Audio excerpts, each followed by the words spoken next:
Hello दोस्तों, नमस्कार। एक बार फिर से स्वागत है आपके अपने यूट्यूब चैनल देव जी के ट्रिक्स में। दोस्तों, हम यहाँ पर डेली जो कि देख सकते हैं सुबह 11 बजे आपकी जी की क्लास होती है और ये सीरीज आपकी कंटिन्यू है। और देख सकते हैं कि आपकी होली ख़त्म हो गई है और 1-2 दिन में आप लोग अपने वैसे ही रन पे आप वापस आ जाइए और अपनी तैयारी शुरू कर दीजिए, क्योंकि आपकी जो परीक्षाएँ हैं, मान लीजिए आरओ की परीक्षा हो गई है ना, पेट की परीक्षा हो गई, जूनियर असिस्टेंट की परीक्षा हो गई, रेलवे की परीक्षा हो गई, ढेर सारी आपकी परीक्षाएँ आपका इंतज़ार कर रही हैं। तो आप लोग 1-2 दिन बाद आप लोग अच्छी तरीके से अपनी पढ़ाई बिल्कुल स्टार्ट कर दीजिएगा, ठीक है। बाकी हमारी क्लासें आपको उसी प्रकार से कंटिन्यू मिलने लगेंगी जैसे आपको पहले मिल रही थी, ठीक है। गुड इवनिंग, गुड मॉर्निंग सभी को, गुड मॉर्निंग सभी को, नमस्ते, गुड मॉर्निंग। कैसे आप सभी लोग होली वगैरह कैसे बनाए आप लोगों ने? उम्मीद है सब लोग अच्छे होंगे, स्वस्थ होंगे, मस्त होंगे, ज़बरदस्त होंगे। और डेली अब अपनी क्लासों लीजिएगा, जैसे सुबह 11 बजे जीके की हो गई, शाम को 6 बजे यूपी जीके हो गई, रात को 8:50 में हिंदी हो गई, है ना। ये क्लासें तो कंटिन्यू हैं, बाकी और भी क्लासें आपको जल्द यहाँ पर मिलने लगेंगी, है ना। तो और भी आप अच्छी तैयारी कर सकते हैं। गुड मॉर्निंग, गुड मॉर्निंग, खुश रहिए, ईश्वर सफल बनाए। गुड मॉर्निंग सभी को, जय हिंद। तो चलिए फिर स्टार्ट करते हैं आज के इस बेहतर सेशन को।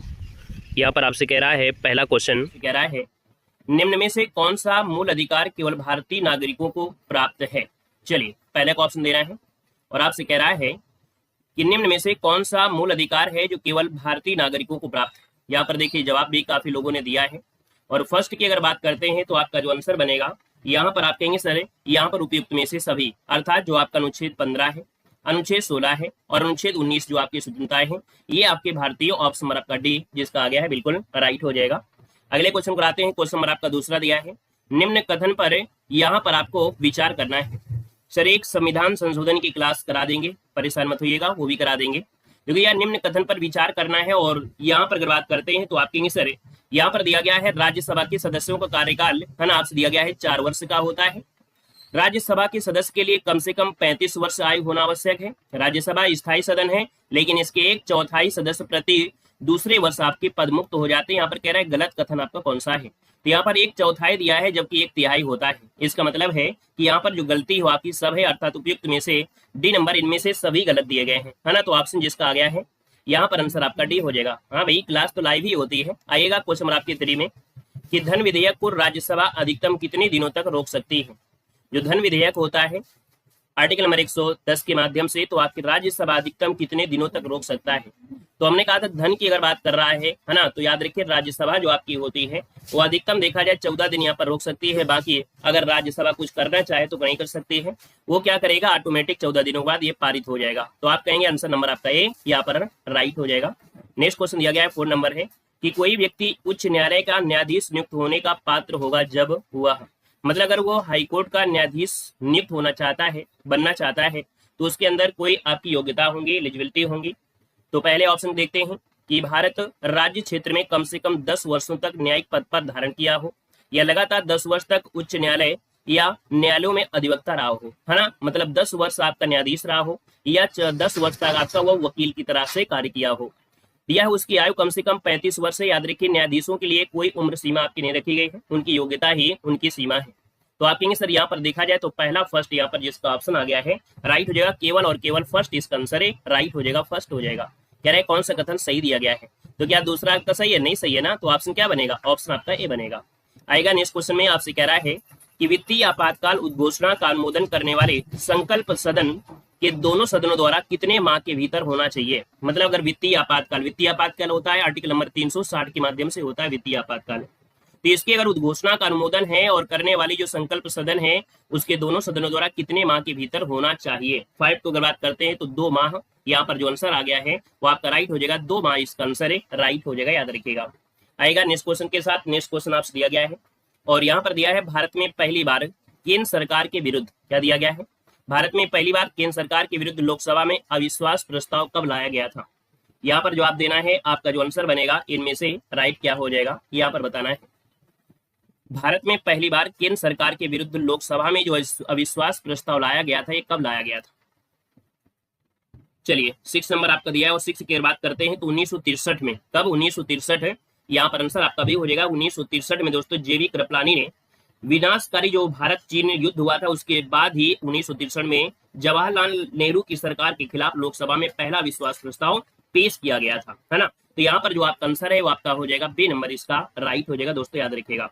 अगर हम आपसे ये क्वेश्चन आपसे कह दें, अगर हम आपसे ये क्वेश्चन कह दें इसके बाद, युद्ध के बाद हुआ था भाई, युद्ध के बाद हुआ था, हमने कहा 62 के युद्ध के बाद, है ना, जो आपका चाइना के साथ आपका युद्ध हुआ था, भारत चीन युद्ध, उसके जस्ट बाद, तो वो बाद आपका आया था अगस्त में।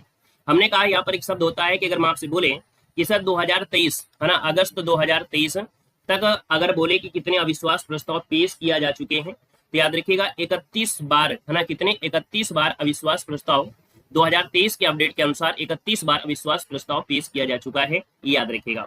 आएगा नेक्स्ट क्वेश्चन में, क्वेश्चन नंबर आपका 7 है और आपसे कह रहा है राज्य के नीति निर्देशक तत्वों के प्रवर्तन के लिए किस अनुच्छेद में उपबंध किया गया है।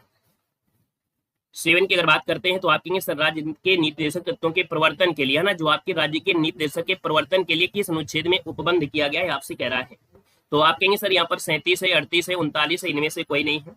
तो आप कहेंगे सर यहाँ पर देखा जाए तो भाग 4 में जो आपका 36 से लेके यहाँ पर 51 तक आपका होता है ना, डीपीएसपी जो इसे बोलते हैं नीति निर्देशक तत्व आपका दिया गया है। तो हमने कहा सर ये जो तत्व होते हैं वो मौलिक के आपके होते हैं, तो 36 से लेके 51 तक होते हैं।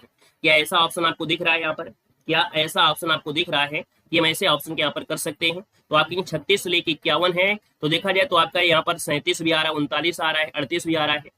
इसका मतलब है कि हमारे पास ऐसा कोई ऑप्शन नहीं मिल रहा है, तो हमने यहाँ पर कह दिया इनमें से कोई नहीं। आपका आंसर क्या हो जाएगा, डी नंबर, इनमें से कोई नहीं, यहाँ पर आंसर राइट हो जाएगा। क्योंकि याद रखिए जो भाग 4 है ना, भाग 4 है और भाग 4 में 36 से लेके यहाँ पर 51 तक आपका दिया गया है, यहाँ पर जो आपका है याद रखिएगा, ठीक है। तो इसलिए हम कहेंगे इनमें से कोई नहीं।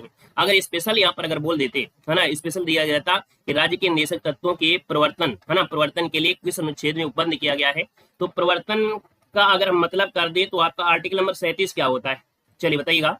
अनुच्छेद 37 होता क्या है, अनुच्छेद 37, है ना, एक शब्द यहाँ पर छुपा हुआ है, यहाँ पर एक प्रवर्तन शब्द भी छुपा है। हमने कहा देखो प्रवर्तन शब्द छुपा है, अगर सिर्फ होता नीति निर्देशक तत्व तो 36 लेके 51 है, लेकिन प्रवर्तन शब्द दिया है, प्रवर्तन का मतलब ऑप्शन आपका ए हो जाएगा।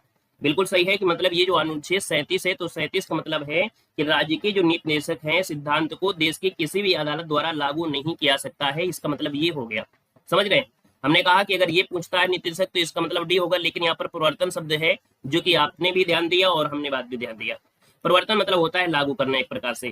तो इनके जो नीति निर्देशक तत्व होते हैं वो आर्टिकल नंबर 37 कहता है कि जो राज्य के नीति निर्देशक सिद्धांत हैं ये आपके किसी भी अदालत द्वारा लागू नहीं कर सकते हैं, इसलिए आपको ऑप्शन देना है फर्स्ट नंबर, आपका बिल्कुल राइट हो जाएगा। क्योंकि यहाँ पर प्रवर्तन मतलब होता है लागू करना, और आपको मालूम है कि आपकी जो नीति निर्देशक तत्व है इनको हम लोग अबाध योग होते हैं, कहीं भी अदालत में पेश नहीं कर सकते हैं। आएगा नेक्स्ट क्वेश्चन में, क्वेश्चन नंबर आपका 8 दिया है और आपसे कह रहा है कि चलैया समिति का गठन किस वर्ष किया गया था। बताना है जो चलैया समिति है इसका गठन जो किया गया था वो किस वर्ष किया गया था। यहाँ पर आपका जो आंसर बनेगा वो राइट इनमें से क्या हो जाएगा। चलिए क्वेश्चन नंबर आपका 8 दिया गया है और 8 की अगर बात कर लेते हैं तो आप कहेंगे सर ये आपका आंसर भी हो जाएगा 1991 में। कब किया गया था, 1991 में हुआ था। और ये जो समिति है वो देश की जो ढांचे की जांच करती है, देश की जो ढांचा है उसकी जांच करने के लिए किया जाता है। ये जो आपके चलैया थे वो जो चलैया आपके अर्थशास्त्री थे, है ना, ये इस समिति के अध्यक्ष रहे हैं और अर्थशास्त्री थे दोस्तों, याद रखिएगा। यहाँ पर जो आंसर है वो आपका बी नंबर इसका राइट हो जाएगा। नेक्स्ट क्वेश्चन को आते हैं, क्वेश्चन नंबर आपका दूसरा 9 दिया गया है और आपसे यहाँ पर कह रहा है कि निम्न में से किस क्रांति का संबंध कोको उत्पादन या चमड़ा उत्पादन से है।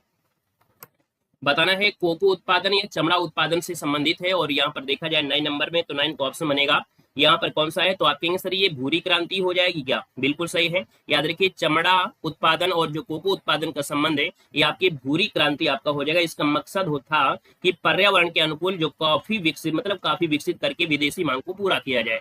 तो आपका जो आंसर है वो आपका बनेगा ए नंबर इसका राइट हो जाएगा, भूरी क्रांति आप कहेंगे, याद रखिएगा। आएगा क्वेश्चन नंबर आपका 10 दिया गया और आपसे कह रहा है कि एक धन जो आसानी से विदेश से आता है लेकिन आसानी से चला जाता है इस प्रकार से जाना जाता है। 10 नंबर की बात करते हैं तो दोस्तों याद रखिएगा कि जो धन हमको आसानी से विदेश से मिल भी जाता है लेकिन आसानी से चला भी जाता है इसको बोलते हैं हॉट मनी। क्या बोलते हैं, इसको हॉट मनी कहते हैं। ऑप्शन नंबर आपका डी राइट हो जाएगा, हॉट मनी हो जाएगा। क्वेश्चन नंबर आपका 11 है, यहाँ पर दिया है कि गन्ने का उचित और पारिश्रमिक मूल्य जिसे बोलते हैं FRP का अनुमोदन कौन करता है। जैसे कि यहाँ पर आपका होता है हमेशा से, क्या आपने पढ़ा होगा जो आपके फल सब्जियां वगैरह इस प्रकार के होते हैं, है ना, जो आपके फसलें वगैरह होती है उसके लिए MSP आपका होता है ना। लेकिन यहाँ पर गन्ने के लिए जो आपका होता है गन्ने का उचित और जो पारिश्रमिक मूल्य होता है जिसको FRP कहती है, इसका अनुमोदन कौन करता है। यहाँ पर अगर बात करते हैं 11 नंबर में तो ऑप्शन नंबर आपका ए हो जाएगा, आर्थिक मामलों का जो कैबिनेट समिति है। फर्स्ट नंबर आपका हो जाएगा कि आर्थिक मामलों की जो कह सकते हैं कैबिनेट समिति कह सकते हैं या मंत्रिमंडल समिति जो आपकी है, इसकी अध्यक्षता में ये काम किया जाता है। तो आपका जो आंसर आएगा वो आपका फर्स्ट नंबर है, यहाँ पर राइट हो जाएगा। क्लियर हो गया है? मतलब एमएसपी द्वारा आपका तय होता है। कुछ फसलें जैसे आपकी होती हैं, कुछ फसलें आपकी हो गई, मान लीजिएगा अदर कोई भी फसल हो गया, उसका निर्धारण हम लोग एमएसपी करते हैं, एमएसपी के माध्यम से। लेकिन गन्ना का जो आपका अनुमोदन होता है ना, उसका रेट होता है, वो आपके होता है किसके? तो आपके एफआरपी के द्वारा होता है, याद रखिएगा। क्वेश्चन नंबर आपका 12 दिया गया है, कह रहा है कि असहयोग आंदोलन में कौन सा कार्यक्रम शामिल नहीं है? चलिए बताइएगा। क्वेश्चन नंबर आपके 12 है और 12 की अगर बात कर लेते हैं तो आपसे दिया गया है कि सर असहयोग आंदोलन में कौन सा कार्यक्रम है जो आपका शामिल नहीं था 12 नंबर में। पहले एक ऑप्शन देते हैं। पहला ऑप्शन दिया गया है कि सरकारी पदों का त्याग किया गया था, विदेशी माल का बहिष्कार किया गया था, अदालतों का जो वकीलों द्वारा बहिष्कार भी किया गया, सरकारी वाहनों से यात्रा करना पाबंदी। आप कहेंगे सर ऑप्शन नंबर आपका डी। याद रखिए ये कार्यक्रम शामिल नहीं था। बाकी जो आपकी सरकारी पदों से लोग त्याग दे रहे थे, विदेशी मामले जो माल था उसका बहिष्कार कर रहे थे, अदालतों पर जो वकील द्वारा बहिष्कार किया, लेकिन यहाँ पर सरकारी वाहनों से यात्रा करने पर कोई पाबंदी आपकी नहीं थी, इसलिए ऑप्शन आपका डी हो जाएगा। क्वेश्चन नंबर आपका 13 दिया गया और आपसे कह रहा है कि दांडी मार्च की समाप्ति किस तिथि को हुई थी? चलिए, दांडी मार्च की जो समाप्ति हुई थी वो आपकी किस तिथि की हुई थी? तो देखो यहाँ पर देखा जाए तो आपकी स्टार्टिंग हुई थी 12 मार्च से। कब से हुई थी? तो आप कहेंगे सर 12 मार्च 1930 को साबरमती आश्रम से स्टार्ट हुई थी और इस मार्च को नमक सत्याग्रह और दांडी सत्याग्रह के नाम से जाना जाता है। स्टार्टिंग जो आपका हुई 12 से हुई थी, लेकिन खत्म जो आपका हुआ वो 6 अप्रैल को हुआ था।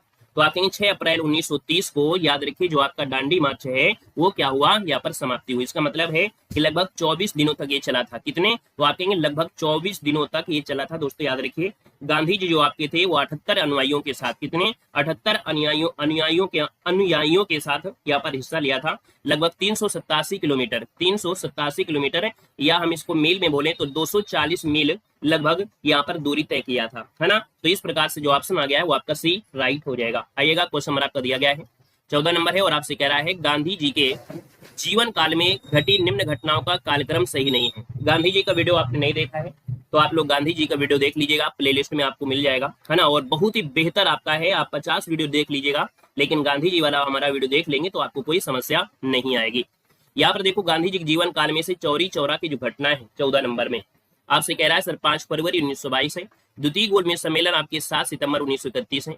पूना समझौता दिया है 24 सितंबर 1932 दिया गया है। अब आपके पास दिया गया है भारत छोड़ो आंदोलन।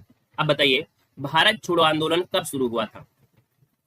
यहाँ पर क्या बात सही है? तो आप कहेंगे सर यहाँ पर हमें डाउट यहीं पर लग रहा है, 23 मार्च जो दिया है गलत है, क्योंकि ये 8 अगस्त को हुआ था। कब हुआ था? तो 8 अगस्त 1942 को स्टार्टिंग हुई थी, जो कि असहयोग आंदोलन गांधी जी ने अखिल भारतीय कांग्रेस कमेटी के मुंबई अधिवेशन में शुरू किया गया था। इसे अगस्त क्रांति के नाम से जानते हैं।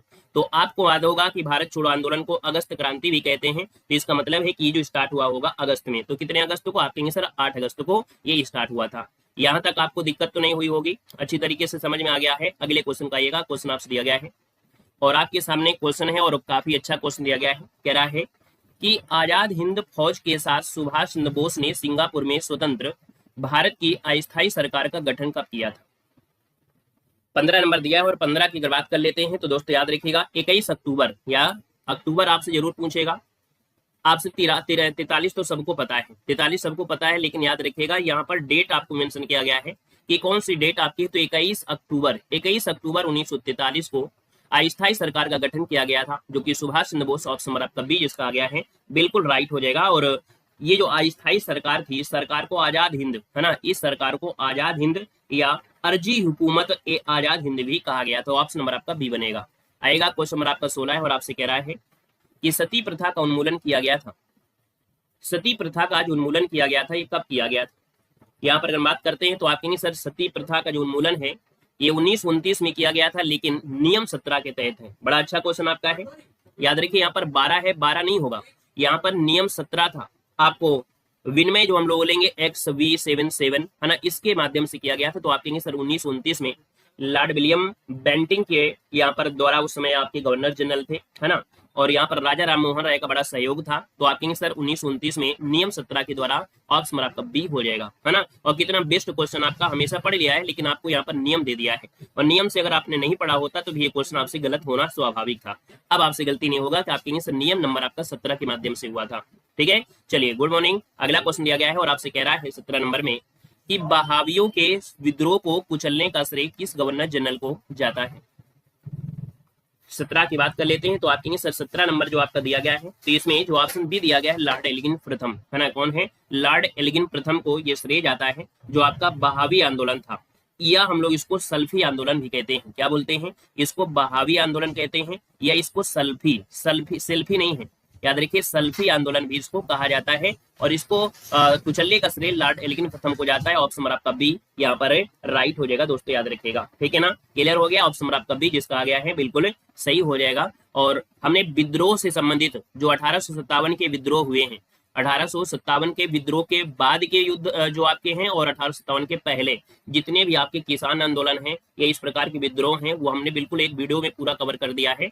तो आप लोग उस वीडियो को देख लीजिएगा, देव जी के ट्रिक, है ना। और जो इतिहास के प्रमुख युद्ध, है ना, सब आप लोग देख सकते हैं। 1857 के बाद के जितने भी युद्ध थे और इसके पहले की, वो हमने एक वीडियो में कवर कर दिया है, उसको भी देख लीजिएगा। यानी कि हिस्ट्री की अगर आप अच्छी तैयारी करना चाहते हैं तो हमने यहाँ पर ऑलरेडी ऐसे टॉपिक की वीडियो बना दिया है।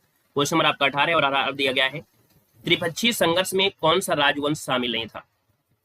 क्वेश्चन नंबर आपका 18 और 18 की अगर बात कर लेते हैं, त्रिपक्षीय संघर्ष में पाल वंश भी थे, राष्ट्रकूट थे और प्रतिहार थे। याद रखिए इसमें जो आपका पल्लव है, पल्लव नहीं शामिल है ना, पल्लव नहीं शामिल है। आप कहेंगे सर ऑप्शन नंबर आपका जो दिया गया है यहाँ पर आपका सी यहाँ पर राइट हो जाएगा, याद रखिएगा। क्लियर हो गया है।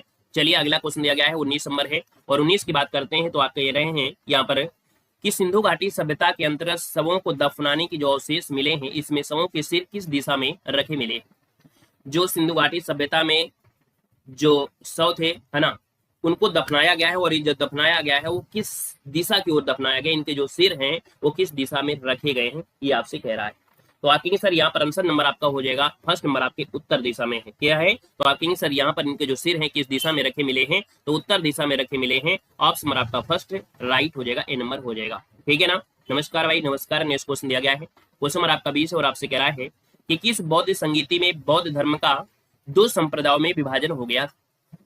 बताना है सर जो आपकी बौद्ध संगीति है और इसमें बौद्ध धर्म का 2 संप्रदाय में विभाजन हुआ था, ये कब हुआ था, बता सकते हैं। तो आप कहेंगे जी सर यहाँ पर देखा जाए तो आपकी चतुर्थ बौद्ध संगीति थी, और इस धर्म में 2 संप्रदाय हो गए थे, एक महायान और आपका हीनयान, है ना।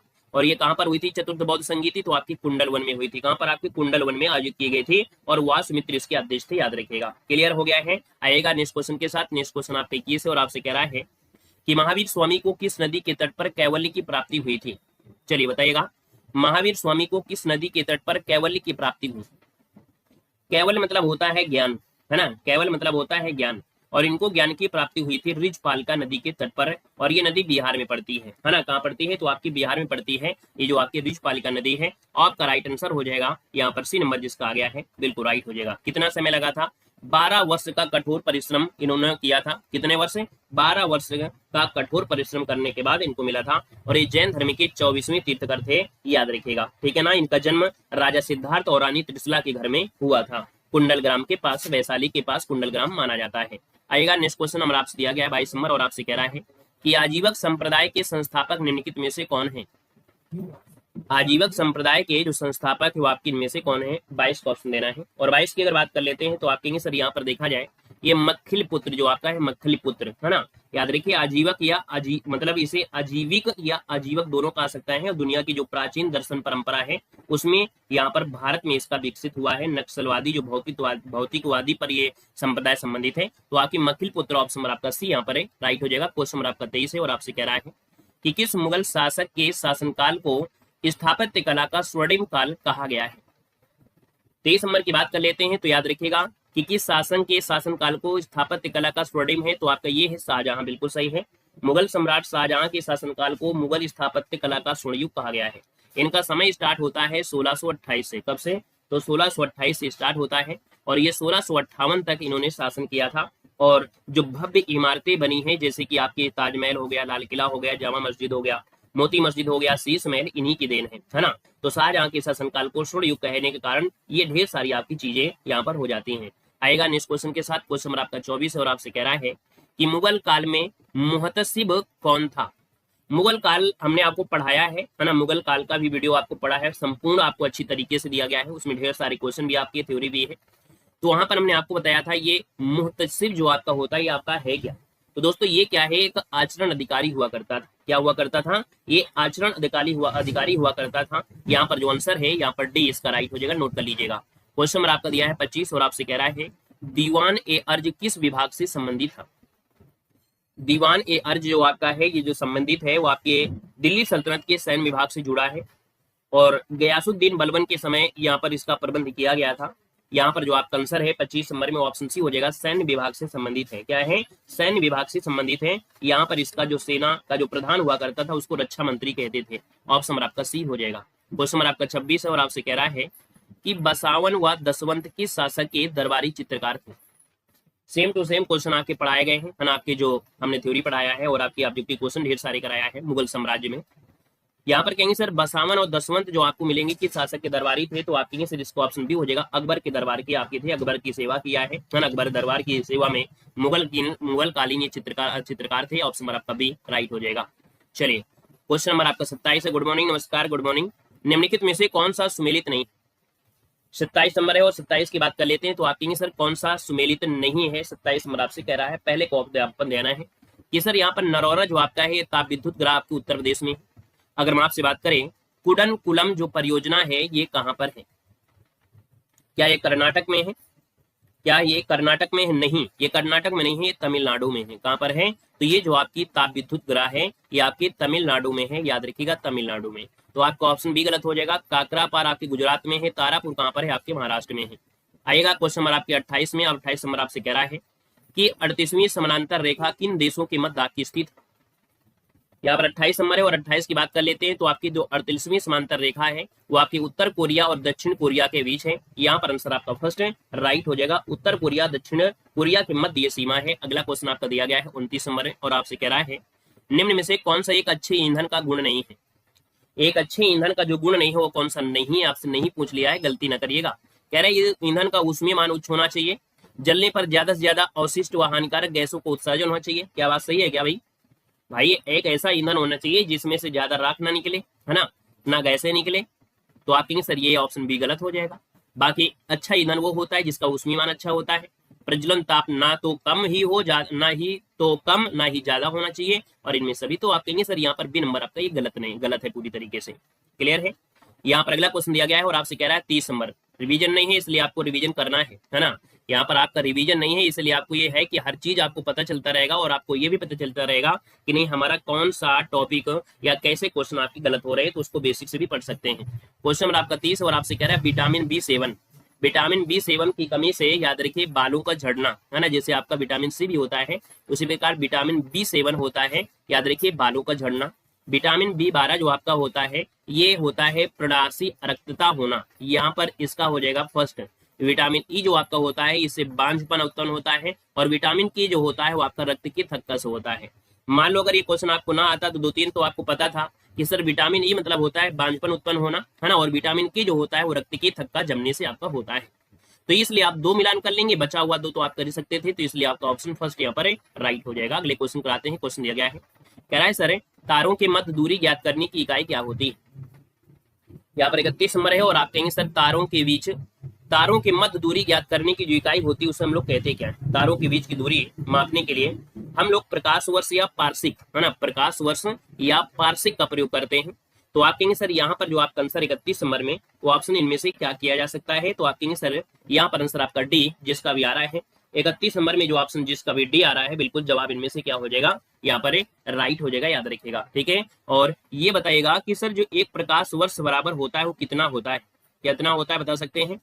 चलो अगर ये बोले तार जो दूरी की सबसे बड़ी इकाई पूछ ले तब आपको पार्शिक बताना है। अगर दूरी मापने की सबसे बड़ी इकाई जो आपकी होती है वो पार्शिक होता है, ठीक है ना। यहाँ पर अगला आपसे क्वेश्चन आपसे पूछा गया है 32 नंबर में और आपसे कह रहा है, यहाँ पर 32 आपसे कह रहा है निम्नलिखित में से कौन सा रोग है जो पुरुषों की तुलना में महिलाओं में बहुत कम होता है। पुरुषों की तुलना में महिलाओं में बहुत कम होता है, ये रोग आपका है कौन सा। तो आप कहेंगे सर यहाँ पर देखा जाए ये वर्णांता होता है ना, कलर विजन जो होता है वर्णांता, ये जो होता है ये महिलाओं में नहीं होता है, बहुत ही कम होता है रेयर केस में, लेकिन पुरुषों में ज्यादा होता है। मतलब जो वर्णांता होता है इसका मतलब बोलते हैं कि कोई जो जिसको ये रोग होगा वो लाल और हरा जो आपका होता है उसको अलग करने में बड़ी समस्या होती है। वो लाल को हरा समझ जाएगा, हरे को लाल समझ जाएगा, है ना। तो याद रखिए लाल और हरा रंग पहचानने में इनको समस्या आती है, तो आप कहेंगे सर ये वर्णांता होता है। हालांकि अगर ये बोले कि आपके जो वर्णांता रोग होता है उसकी वाहक कौन होती है, तो वाहक तो महिलाएं ही होंगे ना भाई, महिलाओं के माध्यम से ही तो वही आएंगे। तो भैया वाहक अगर पूछे तो महिलाएं आपकी होती हैं, महिलाएं होती हैं, लेकिन ये रोग जो आपका होता है ज्यादा से ज्यादा वो आपकी किस्में तो आपकी पुरुषों में होता है। क्लियर है, यहाँ पर आइएगा। हाँ, ये रोग वंशानुगत भी हो सकता है, ये रोग वंशानुगत होता है और मालूम है किस प्रकार होता है, ये विषम स्थान रखता है। अगर फर्स्ट वाले को होगा तो सेकेंड वाले को नहीं होगा, थर्ड वाले को होगा। अगर वो आपको सेकंड वाले को होगा तो फिर आपको फोर्थ वाले, मतलब इस प्रकार से क्रम आपका चलता है। उस परिवार में अगर 4-5 बच्चे हैं तो उनमें कुछ को होगा कुछ को नहीं भी होगा, और वो विषम स्थितियों में आपका होगा। आएगा क्वेश्चन नंबर आपका 33 दिया गया और 33 आपसे कह रहा है यहाँ पर कि हीमोग्लोबिन लाल रक्त कोशिकाओं के अंदर का एक प्रोटीन है और यह निम्न से किसका वहन करता है। चलिए, वो था भैया हीमोफीलिया, ठीक है। वो जो रोग था वो हीमोफीलिया था, आपने गलत समझ लिया। याद रखिएगा वो जो आपका रोग था वो था आपका हीमोफीलिया, जो ब्रिटेन की महारानी की हुआ था, एलिजाबेथ को हुआ था, वो हीमोफीलिया है, ठीक है ना। वो जो कटिंग वाला होता है ना, जो कट जाता है फिर इसके बाद होता है वो आपका अलग होता है। जब कट जाएगा अगर थोड़ा सा भी लग जाता है एक प्रकार से तो फिर ब्लड निकलने लगता है, ठीक है ना। यहाँ पर देखो दिया गया है क्वेश्चन नंबर आपका 33 और 33 की अगर बात कर लेते हैं तो आपका जो आंसर है यहाँ पर फर्स्ट हो जाएगा ऑक्सीजन। किसका वहन करता है, तो ऑक्सीजन का वहन करता है, और ये शरीर के ऊतकों तक ऑक्सीजन पहुंचाता है और ऊतकों से कार्बन डाइऑक्साइड को वापस फेफड़ों में ले आता है। तो आपके सर फर्स्ट नंबर इसका राइट हो जाएगा दोस्तों, याद रखिएगा। आएगा क्वेश्चन नंबर आपका दिया गया है 34 नंबर है, हमने साइंस का वीडियो बनाया है। याद रखिएगा यहाँ पर देखा जाए जो आपकी साइंस की वीडियो हमने बनाया है, और साइंस में जो वीडियो बनाया है उसमें जितने भी आपके रोग हैं, चाहे वो आपके जीवाणु से हो, चाहे विषाणु से हो, चाहे आपके मनुष्य वाले हो, चाहे परजीवी हो, मतलब किसी प्रकार के ऐसा कोई रोग आपका नहीं है जिसको हमने अच्छी तरीके से ना पढ़ाया हो। एक वीडियो पढ़ा है, 1 घंटे का पढ़ा है, और इससे अच्छा वीडियो आपको शायद यूट्यूब में नहीं मिलेगा, तो आप उसको देख लीजिएगा, ठीक है ना। आएगा क्वेश्चन नंबर आपका दिया है 34 और आपसे कह रहा है किसी पदार्थ को एक अवस्था से दूसरी अवस्था में बिना तापमान में बदलाव की परिवर्तन होने के लिए आवश्यक ऊष्मा की मात्रा क्या होती है। 34 की बात करते हैं तो आप कहेंगे सर ये गुप्त ऊष्मा होती है, इसे बोलते हैं यहाँ पर गुप्त ऊष्मा। ऑप्शन नंबर आपका डी यहाँ पर राइट हो जाएगा कि किसी पदार्थ की एक अवस्था है और दूसरी अवस्था में बदलने के लिए तापमान में जो बदलाव किए बिना ही जो ऊष्मा की मात्रा जरूरी होती है उसको हम लोग गुप्त ऊष्मा कहते हैं। ऑप्शन नंबर आपका जिसका आ गया है डी नंबर बिल्कुल राइट हो जाएगा। आएगा क्वेश्चन नंबर आपका 35 और आपसे कह रहा है निम्न कोशिका अंगों में से किस में न्यूक्लिक अम्ल नहीं पाया जाता है। 35 नंबर दिया है, और न्यूक्लिक अम्ल किसमें नहीं पाया जाता है, केंद्रिका में होता है, हरित लवक में भी होता है, राइबोसोम में होता है, लेकिन जीव द्रव में, याद रखिए जीव द्रव में न्यूक्लिक अम्ल आपका नहीं पाया जाता है। यहाँ पर जो आंसर है आपका डी यहाँ पर राइट हो जाएगा। अगर पूछ लेता इसमें अगर ऑप्शन होता प्लाज्मा झिल्ली, क्या हो जाता प्लाज्मा झिल्ली, क्योंकि क्वेश्चन कहीं से आ सकता है। जो आपकी प्लाज्मा झिल्ली होती है तो प्लाज्मा झिल्ली में भी न्यूक्लिक अम्ल नहीं पाया जाता है, ना तो जीव द्रव होगा ना तो आपकी प्लाज्मा झिल्ली। कुल मिला के प्लाज्मा झिल्ली जो आपकी होती है जीव द्रव में ही होती है, तो इसलिए आपके लिए ऑप्शन नंबर आपका डी हो जाएगा। यहाँ पर अगर ऑप्शन आपको प्लाज्मा झिल्ली मिलती तो भी आप लगा सकते थे, कोई दिक्कत नहीं है ना। भाई प्लाज्मा झिल्ली को ही कोशिका झिल्ली कहते हैं, याद रखिए प्लाज्मा झिल्ली को ही कोशिका झिल्ली भी कहा जाता है ना। और ये कोशिका के कोशिका द्रव को घेरे रहती है, तो सिंपल सी बात, इससे जुड़ा हुआ अगर पॉइंट होगा तो वही आंसर आपका हो जाएगा। क्वेश्चन नंबर आपका दिया है 35 और आपसे कह रहा है निम्न में से कौन सा विटामिन ए का अच्छा स्रोत नहीं है।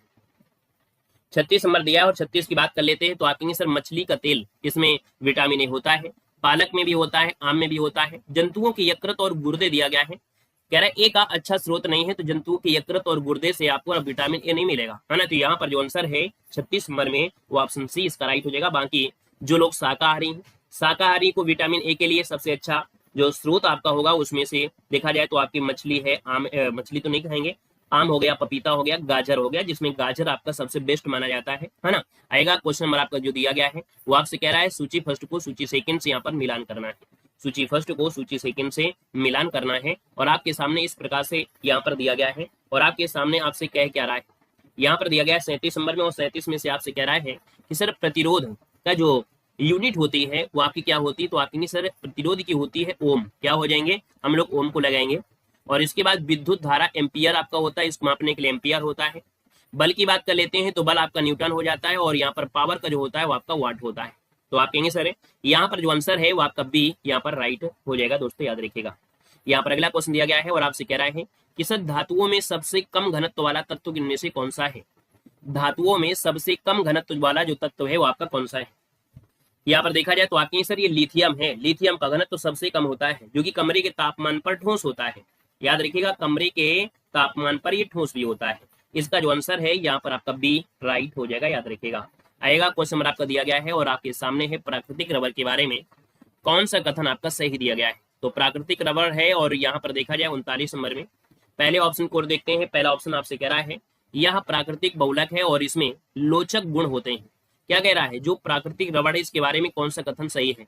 यह प्राकृतिक बहुलक है और लोचक गुण होते हैं, हमें लग रहा है पहले ऑप्शन सही हो जाएगा, क्योंकि यहाँ पर आपका कृत्रिम लगा है, ये बहुलक नहीं है और लोचक गुण नहीं होते हैं, तो बस सिंपल सी बात है, ऑप्शन नंबर आपका फर्स्ट यहाँ पर राइट हो जाएगा। क्वेश्चन नंबर आपका दिया है 40 और आपसे कह रहा है कि किसी तत्व का रासायनिक गुण निम्नलिखित में से कौन तय करता है।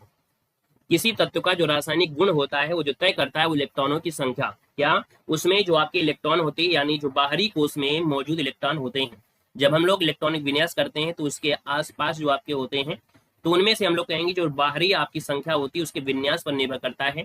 याद रखिए, इस तत्व का रासायनिक गुण जो होता है वो आपके इलेक्ट्रॉन की संख्या, ऑप्शन नंबर आपका सी बनेगा।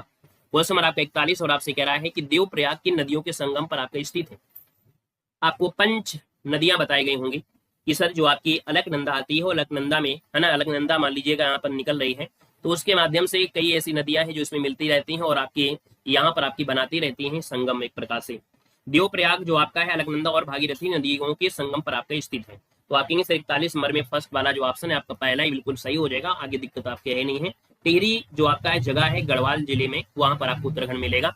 ऑप्शन नंबर आपका फर्स्ट हो जाएगा, भागीरथी और अलकनंदा हो जाएंगे राइट। अगला क्वेश्चन दिया गया है 42 नंबर में, निम्न में से किस राज्य से कर्क रेखा बीचों बीच गुजरती है। निम्न में से किस राज्य से कर्क रेखा बीचों बीच गुजरती है। 42 नंबर है और 42 का ऑप्शन आपका सी हो जाएगा, ये आपका है मध्य प्रदेश है। क्या है, मध्य प्रदेश है दोस्तों, मध्य प्रदेश इसका आंसर राइट हो जाएगा। बाकी आपको याद होगा कि कर्क रेखा आपके 8 राज्यों से गुजरती है, जैसे गुजरात, राजस्थान, मध्य प्रदेश, छत्तीसगढ़, झारखंड, पश्चिम बंगाल, त्रिपुरा, मिजोरम, यहाँ से आपकी गुजरती है। तो यहाँ पर जो आंसर आपका दिया है वो आपका आंसर सी राइट हो जाएगा। यहाँ पर आगे बढ़ते हैं, क्वेश्चन दिया गया है 43 नंबर और आपसे कह रहा है निम्नलिखित में से कहाँ सर्वाधिक जैव विविधता पाई जाती है। कोई भी चीज पूछने के लिए क्लास के बाद में कमेंट किया करें, बीच कमेंट में करने से कोई फायदा नहीं होगा, ना हम आपको बताएंगे आपके कमेंट को। तो जब हमारी क्लास खत्म हुआ करे तब ऐसी चीज कोई भी आपको कोई समस्या हो, कोई चीज हो, तो क्लास के बाद में बीच में डिस्टर्ब ना किया करें। 43 है, निम्नलिखित में से कहाँ पर सर्वाधिक जैव विविधता पाई जाती है 43 नंबर में। तो आगे सर यहाँ पर देखा जाए जो आपका दिया है सवाना घास का मैदान है, टुंडा बायो से उष्णकटिबंधीय वर्षावन। अब आपको याद होगा जिसे हमने आपको बताया था कि अपने यहाँ पर केरल में है, और केरल में जो आपकी उष्णकटिबंधीय वर्षावन, यहाँ पर जो आंसर है वो आपका सी यहाँ पर राइट हो जाएगा। यहाँ पर सर्वाधिक जैव विविधता पाई जाती है। अगर भारत में पूछे या विश्व में पूछे तो आपके सर केरल में जो आपकी साइलेंट वैली है ना, हर प्रकार की जीव लगभग देखने को आपको मिलते हैं, इसलिए ऑप्शन आपका बनेगा यहाँ पर जो आंसर है वो आपका सी राइट हो जाएगा। ठीक है ना। चलिए अगला क्वेश्चन दिया गया 44 नंबर। कमेंट में पेस्ट करना बंद कर दीजिएगा, क्योंकि एक बार बता दिया गया है तो फिर बाकी बार बार कमेंट ना करिएगा, है ना। ये चीज अगर नहीं सुनाई दी है तो हमारे बताने से कोई आपको वो भी नहीं सुनाई देगा भाई। जब हमने बोला कि कमेंट मत करिए, क्लास के बाद में आपको बताएंगे, तो अगर ये शब्द आपको नहीं सुनाई पड़ा है तो अगर हम बता भी देंगे तो वो भी नहीं सुनाई देगा, है ना। तो इससे अच्छा है कि आपको आपके कमेंट को हम ध्यान ही ना दें। ठीक है। क्वेश्चन नंबर आपका 44 है और आपसे कह रहा है निम्नलिखित में से कौन सा सुमेलित नहीं। 44 नंबर दिया है, कौन सा सुमेलित नहीं है। पहला ऑप्शन दिया गया है बांधवगढ़ राष्ट्रीय उद्यान मध्य प्रदेश है, रोहिला राष्ट्रीय उद्यान आपका गुजरात में दिया गया है। यहाँ पर क्या ये बात जो दी गई हो क्या सही दिया गया है, चलिए बताइएगा। क्वेश्चन नंबर आपका जो दिया गया है रोहिला राष्ट्रीय उद्यान किस राज्य में। चलिए यहाँ पर हमने कहा सर रोहिला राष्ट्रीय उद्यान, रोहिला राष्ट्रीय उद्यान जो आपका है ये आपका है कहाँ पर। यहाँ पर देखा जाए तो ये आपके गुजरात में तो नहीं है ना, ये आपके जैसे उत्तराखंड में आपका हो गया, यहाँ से रिलेटिव आपको मिलते हैं। बाकी जो आपसे उद्यान पूछा गया है ये आपकी हिमाचल प्रदेश में है। कहाँ पर है, ये आपकी हिमाचल प्रदेश में है। जो रोहिला एक जनजाति भी है जो आपकी यूपी में भी मिलेगी और आपको आपकी देखा जाए तो उत्तराखंड में मिलती है। रोहिला एक जनजाति भी आपकी होती है, लेकिन यहाँ पर उद्यान है और उद्यान आपकी हिमाचल प्रदेश में, गुजरात में नहीं है। बांदीपुर राष्ट्रीय उद्यान आपके कर्नाटक में है और सिमलीपाल जो आपका है उड़ीसा में है। तो राइट आंसर आपका क्या होगा, बी नंबर, ये आपका सुमेलित नहीं है। आएगा क्वेश्चन नंबर आपका दिया गया है 45 नंबर में और आपसे कह रहा है निम्न में से कौन शीत महासागरीय जलधारा नहीं है। हाँ, यहाँ पर अगर हम बात करें तो आपका जो दिया गया है शीत महासागरीय जलधारा नहीं है 45 नंबर में। पहला ऑप्शन है सर बेंगुला जलधारा, हम्बोल्ट जलधारा, लेब्राडोर जलधारा, ये आपकी कह रहा है कि सर यहाँ पर शीत धारा है, लेकिन आपसे पूछा गया है कौन सी नहीं है, तो आपकी अलगुहास की जो जलधारा है, अलगुहास की जो जलधारा है वो आपकी याद रखिएगा, ये जो आपकी है वो आपकी शीत धारा आपके नहीं है। ऑप्शन नंबर आपका डी यहाँ पर राइट हो जाएगा।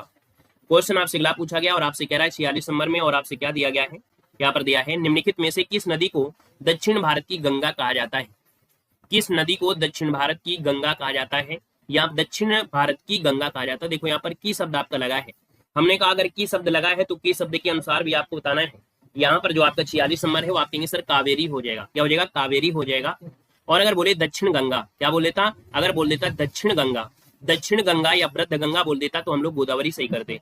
याद रखिए दक्षिण की गंगा है और की है तो आप कहेंगे सर कावेरी है। ऑप्शन नंबर आपका बी बन जाएगा राइट। दक्षिण भारत की सबसे लंबी नदी भी पूछे तो आपको गोदावरी बताना है।